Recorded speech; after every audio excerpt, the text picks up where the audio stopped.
This berry refuses to grow in sunlight. It produces 15 pounds per bush. Why don't they sell it?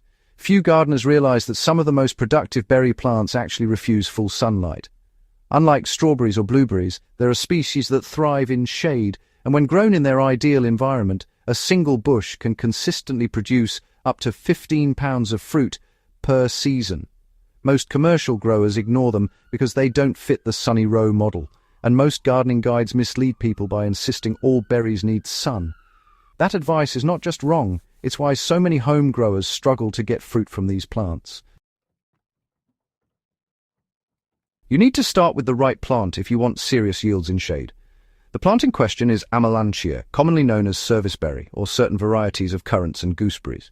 These are shade-tolerant perennials that respond poorly to direct, unfiltered sunlight. When planted in full sun, the leaves scorch, flowering is reduced, and fruit yield drops dramatically. In partial shade, under dappled light from trees or the side of a building, they thrive. In my own testing across raised beds and backyard plots, I've observed that serviceberry bushes under 40 to 60% shade consistently outperform the same bushes in full sun, both in fruit weight and flavor quality. If you want to experiment yourself, start by choosing a well-established young bush from a nursery, known for high-yield cultivars. Planting bare root specimens in early spring works best. For raised beds, ensure the soil is loose and rich with organic matter. A mix of roughly 50% garden soil, 30% well-rotted compost, and 20% aeration material, such as perlite or coarse sand, gives roots the oxygen and nutrient access they need. Soil pH should be slightly acidic to neutral, 6.0 to 7.0, because overly alkaline soil limits nutrient uptake, especially iron, which affects both foliage health and fruit development. Before going further, subscribe to my channel and also to my free email list for more gardening and woodworking tips, step-by-step growing guides, and hidden high-yield techniques you can apply at home. Link is in the description. Shade isn't a disadvantage, it's actually the key to maximum fruit production. Now, many gardeners assume shade means weak, slow growth, but honestly, that isn't true for these berries. Partial shade protects the plant from midday heat, reduces stress, and, well, encourages longer flowering periods. For example, my test plots planted on the north side of a fence or under a maple canopy produced about 30% more fruit per square meter than identical plants in direct sun. The leaves were darker, fuller, and retained moisture better, which, translates directly into bigger, sweeter berries. Spacing is absolutely critical for both airflow and access to filtered light. Too close together and disease pressure rises, especially for currants and gooseberries, which are unfortunately prone to powdery mildew in stagnant conditions. I recommend 3 to 4 feet between bushes in rows, with 5 to 6 feet between rows if you're planting multiple beds.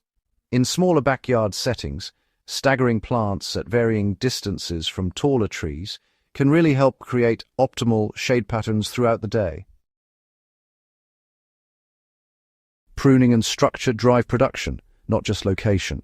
Shade-tolerant berries are often under-pruned because people assume low light limits growth.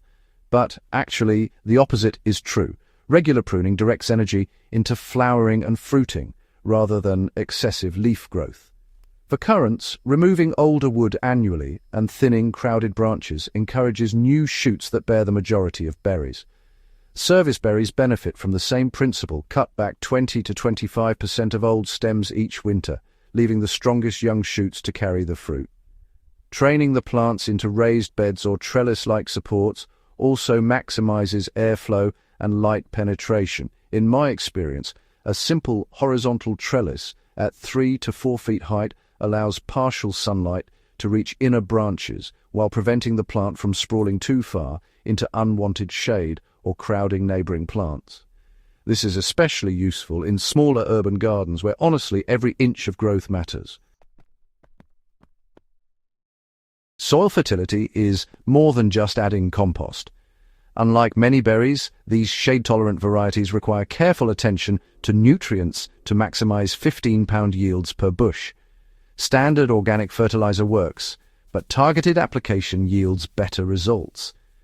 I've had success applying a balanced slow-release organic fertilizer in early spring, followed by liquid feedings every 3 weeks during active growth. A combination of kelp extract, fish emulsion, and small amounts of compost tea keeps leaves healthy without overstimulating vegetative growth at the expense of fruiting. Mulching is not optional, it's essential. In shaded conditions, surface evaporation is lower, but nutrients can leach quickly due to frequent watering or rainfall. A 3 to 5 centimeter layer of well-rotted leaf litter or wood chips not only preserves moisture, but also slowly releases minerals that shade-loving berries crave. Replenish the mulch every 6 months to maintain a steady nutrient flow. Watering strategy for shade-loving berries is often misunderstood. These plants are sensitive to both over- and underwatering. Direct sunlight in summer can evaporate water quickly, but in shade, soil can stay wet longer than expected. Overwatering encourages root rot and fungal disease, while underwatering reduces berry size and sweetness. In practice, a consistent deep watering once or twice per week, depending on rainfall, works best. Always check soil moisture a few inches below the surface. If it's damp but not soggy, that's perfect. In raised beds, adding a slight slope or installing a drip irrigation system ensures even water distribution. Overhead watering should be avoided because wet leaves in shade increase fungal risks. Pollination is still necessary, but manual support can boost yields. Although these plants don't require bees as aggressively as sun-loving berries, they still benefit from pollination. In dense shade, insect activity can be lower. Hand pollination or gentle shaking of branches during bloom significantly improves fruit set. In larger plots, introducing shade-tolerant pollinator plants nearby, like mint or flowering basil, encourages more bees to visit without changing your microclimate. Pest management is about prevention, not pesticides. Shade-loving berries often experience fewer pests than full-sun crops, but issues still arise. Slugs, sawfly larvae, and aphids are common. Avoiding over-fertilization reduces pest pressure, and proper pruning ensures airflow discourages fungal disease. If pests appear, early manual removal or spraying with neem oil works effectively. The key is catching problems early. By the time damage is visible, production suffers disproportionately. Harvesting is surprisingly simple, but timing affects both quantity and flavor. For serviceberries and gooseberries, fruit ripens unevenly, even on the same bush. The trick is to pick in stages, taking fully colored berries first. This extends your harvest window and encourages bushes to keep producing later in the season. Currants, especially black currants, often yield 12 to 15 pounds per mature bush in good shade conditions when harvested carefully. Use shallow containers to avoid crushing the fruit and handle gently to preserve quality. These berries store better when chilled immediately after picking, but fresh consumption retains the maximum nutrients and flavor. In practice, a single bush can provide enough fruit for fresh eating, preserves, and even juice in a small backyard setting. Why aren't these berries common in stores?